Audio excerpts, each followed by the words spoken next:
네, 여러분 안녕하십니까? 북한과 형제국이라는 쿠바하고 대한민국이 65년 만에 수교를 다시 복원을 했습니다. 교류가 단절됐던 것은 1959년 쿠바 혁명이 있은 직후에 한국과 쿠바의 외교가 단절이 됐었는데요. 그때로부터 65년이 흐른 겁니다. 미국 뉴욕에 있는 양국의 그 유엔 대표부가 외교 공안, 편지라는 뜻이죠. 네, 교환하는 방식으로 공식 외교 관계를 복원을 했다. 이렇게 볼 수 있습니다. 우리나라로 치면은 193번째 수교국이 됩니다. 유엔 회원국 가운데 이제 중동에 있는 시리아만 빼고 모든 나라가 대한민국과 수교국이 됐습니다. 쿠바는 1949년 7월 대한민국을 승인을 했는데요. 1959년 1월 쿠바의 사회주의 혁명 이후에 양국 간 교류가 끊겼습니다. 반면에 쿠바는 북한하고 1960년에 수교를 했고 반미 이 가치를 공유하는 형제국가로 우호 관계를 이어왔습니다. 외교부는 중남미 카리브 지역 국가 중 유일한 미 수교국인 쿠바와의 외교관계 수립은 우리의 대중남미 외교 강화를 위한 중요한 전환점이다. 이렇게 말했습니다. 쿠바는 인구가 1123만 명이고 중남미 유일한 공산국가입니다. 그런데 사실은 대한민국하고 쿠바는 미수교 상태에서도 관광, 문화 이런 비정치 분야에서 꾸준히 교류가 확대되어 왔습니다. 코로나19 직전까지 연간 14,000명 정도 대한민국 국민들이 쿠바를 방문했습니다. 이 양국의 교역 규모는 수출이 1,400만 달러, 수입이 700만 달러, 이 정도 수준입니다. 국제사회에서 북한의 고립감은 더욱 높아질 수밖에 없고 또 대북 압박의 지렛대, 목소리를 키우는 중요한 계기가 될 것으로 보고 있습니다. 저도 쿠바 아바나에 가본 적이 있습니다.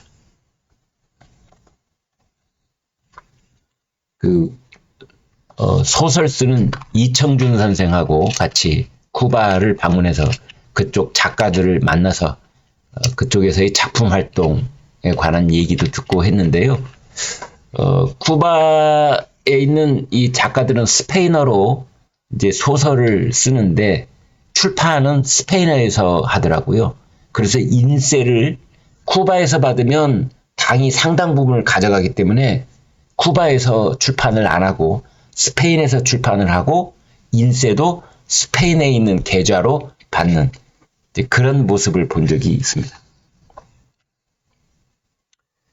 윤석열 대통령이 독일, 덴마크 순방을 나흘 전에 갑자기 취소하고 정확하게는 수년한다, 뒤로 미룬다 이런 것이죠. 이렇게 발표를 했습니다. 워낙은 다음 주로 예정이 돼 있었는데 독일, 덴마크 순방 출국 나흘 전인 어제 전격 연기를 했습니다. 윤 대통령은 취임한 이후에 지금까지 16차례 해외 순방을 했습니다. 출국 나흘 전에 순항한 것은 이번이 처음 있습니다. 워낙은 18일부터 5박 7일 일정으로 독일 국빈 방문, 덴마크 공식 방문 이렇게 예정이 되어 있었습니다. 이에 따라서 소재, 부품, 장비, 소부장, 이른바 협력 관련 양국 기업 양해 각서, MOU 체결, 그리고 비즈니스 포럼 참석을 위해 기업인 수십 명으로 구성했던 경제사절단 방문도 불발됐습니다. 순방을 언제 다시 할 것인지 재추진 일정은 확정되지 않았습니다. 대통령실은 순방 연기 그리고 그 이유에 대한 공식 입장을 내놓지는 않았습니다. 다만 대통령실 참모들은 의대 정원 확대 발표에 따른 의료계 집단 행동 가능성 그리고 총선을 50여일 앞두고 민생 일정을 늘리려는 의도다 이렇게 말했습니다. 대통령실 고위 관계자는 이번 수년은 정무적 결단에 따른 것이다. 국제적, 국내적 상황을 종합적으로 고려해 윤 대통령이 순방 수년을 결정했다라고 말했습니다. 김건희 여사의 명품 디올백 수수 논란에 대한 우려가 말끔히 해소되지 못한 상황에서 김 여사가 순방에 동행할 경우에 야당의 공세로 여론이 악화될 수도 있다는 점도 감안한 것으로 알려졌습니다. 대통령실은 김 여사의 순방 동행 여부를 막판까지 고심했던 것으로 전해졌습니다. 대통령실 내부 의견은 둘로 나뉘어져 있었습니다. 독일, 덴마크 일정을 조율했던 국가안보실 쪽에서는 순방을 해야 된다. 그 필요성에 무게를 둔 반면에 정무라인 쪽에서는 총선을 앞두고 정쟁의 소지를 최소화해야 한다라는 의견을 낸 것으로 전해졌습니다. 윤 대통령이 총선 국면에서 순방 자체가 자칫 정쟁화될 수 있다 라고 하면서 정무라인 쪽의 의견을 수용한 것으로 그렇게 보면 되겠습니다. 여당인 국민의힘도 순방 추진에 따른 여론 악화 우려를 전달했다고 합니다. 그런데 외교가에서는 이번 일이 외교적 결례다 이런 지적도 나오고 있습니다. 정부 소식통은 상대국의 순방 연기를 이해해달라 했고 저쪽에서도 이해한다 라고 했으니 외교적 파장이 크지는 않을 것이다. 그러나 외교적 결례는 맞다. 순방을 준비하던 입장에서는 아쉬움이 남는다. 이런 얘기를 했습니다. 한동훈 비대위원장이 사전 투표 용지에도 관리관이 도장을 찍어야 된다. 이렇게 한 3차례에 걸쳐서 거듭 강조를 하고 있습니다. 반면에 선거관리위원회는 문제없다. 이런 입장입니다. 사전투표 관리 문제를 지적하고 있는 것은 사전투표 부실 관리 의혹을 제기해온 국민의힘 강성 지지층을 달래려는 전략적 행보라는 관측도 나오고 있습니다. 한동훈 위원장의 말은 이렇습니다. 선거관리를 엄정하게 해야 한다는 주장은 절대 폄하될 수 없다. 법이 정한 대로 사전투표 용지도 날인을 하자는 것이고 본 투표에서 하던 방식대로 하자는 것이다. 사전투표에서 사전투표 관리관이 법에 나오는 대로 진짜 날인을 해야 한다. 지금은 사전투표의 경우 도장을 찍는 게 아니라 도장이 인쇄된 용지를 나눠주고 있다. 법에 도장을 찍게 돼 있으니 꼭 찍어야 한다. 이렇게 한동훈 비대위원장이 말했습니다. 우리나라 공직선거법 158조에는 이렇게 되어 있습니다. 사전투표관리관이 투표 용지를 인쇄해 도장을 찍은 후 선거인에게 교부한다 라고 되어 있습니다. 다만 공직선거관리규칙 84조에는 도장의 날인은 인쇄 날인으로 가름할 수 있다라고 규정돼 있습니다. 한동훈 비대위원장의 주장은 공직선거관리규칙은 공직선거법의 그 입법 취지에 어긋난다라고 보는 것 같습니다.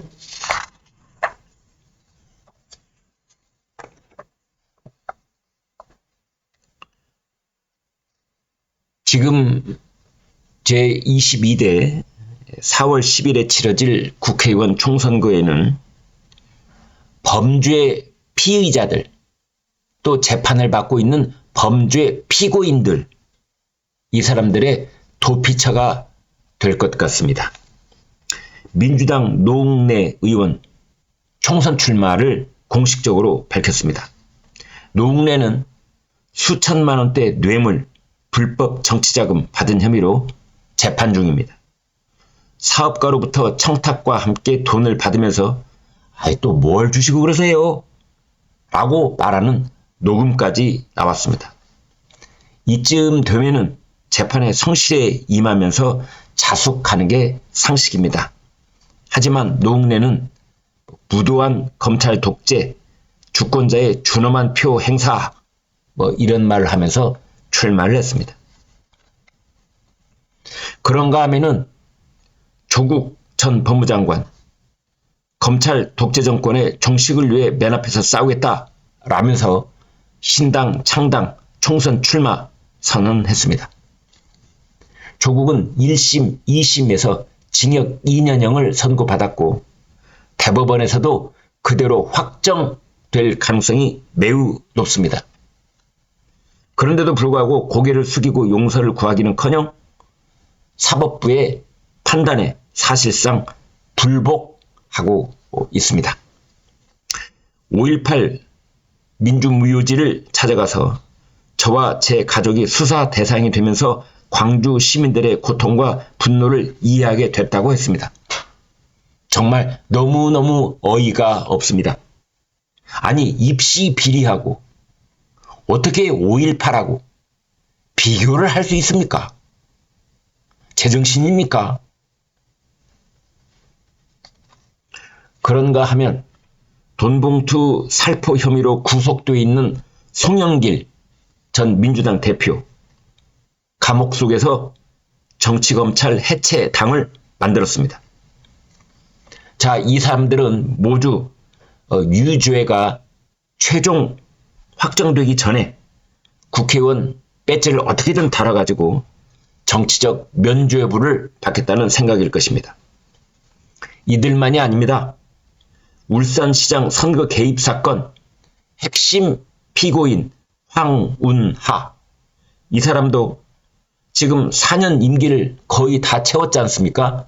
이제 2달밖에 안 남았는데 최근 1심에서 징역 3년형을 선고받았습니다. 기소 3년 10개월 만에 나온 판결이었습니다. 그런데 또 출마를 한다는 것이고 지난달 민주당 예비후보 검증에서는 적격 판정을 받았습니다. 이 사람들 왜 그러는 것일까요? 그렇습니다. 이 사람들의 롤 모델은 이재명입니다. 이재명 대표. 이재명은 대장동 백현동 사건, 불법 대북 송금 사건, 총 7가지 사건에 10가지 혐의로 수사와 재판을 동시에 받고 있습니다. 20명 가까운 종범이 구속이 됐는데도 주범격인 이재명만 구속영장이 기각돼 있습니다. 왜 그렇게 됐겠습니까?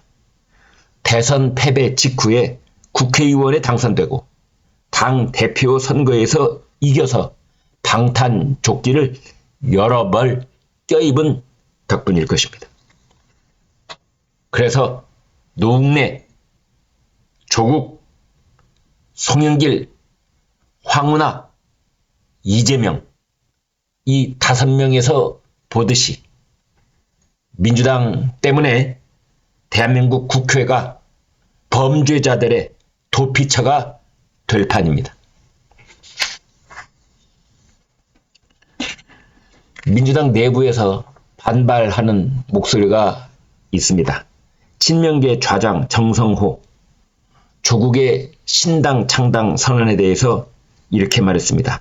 항소심에서 2년형이 선고돼 상고심에 가 있지 않느냐, 과연 정당을 설립해 출마하는 게 바람직한지 고민해 주기 바란다.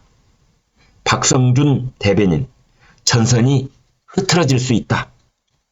이제 이러는 반면에 친문계 쪽에서는 왜 조국 신당만 무조건 배제한다는 거야? 라면서 불만을 터뜨리고 있습니다.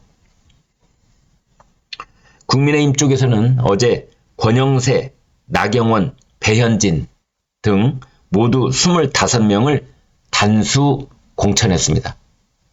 예비 경선을 치르지 않겠다, 이런 뜻입니다. 특히 이 중에서는 대통령과 40년 친구 사이라는 검사 출신 석동현 전 민주평화통일자문회의 사무처장이 공천 배제가 됐습니다.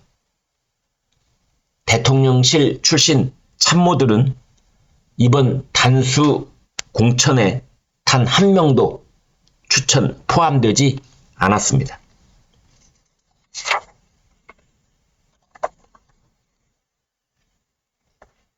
이진석, 이낙연이 이끌고 있는 개혁신당에 더불어민주당 출신 무소속 양정숙 의원이 영입됐습니다. 양정숙, 민주당 위성정당인 더불어시민당 소속으로 비례대표 금배지를 달았는데요. 당선 직후에 부동산 명의신탁, 세금 탈루 이런 의혹이 불거지면서 무려 21대 국회가 출범하기도 전에 제명을 당했습니다. 비례대표는 자진 탈당하면 의원직을 반납해야 되지만 제명을 당하면 의원직을 유지를 합니다.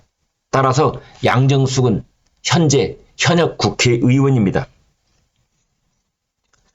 정치권에서는 개혁신당이 국고 보조금과 기호 3번을 받기 위해 논란이 있는 의원까지 무리하게 영입하고 있다는 지적이 나오고 있습니다.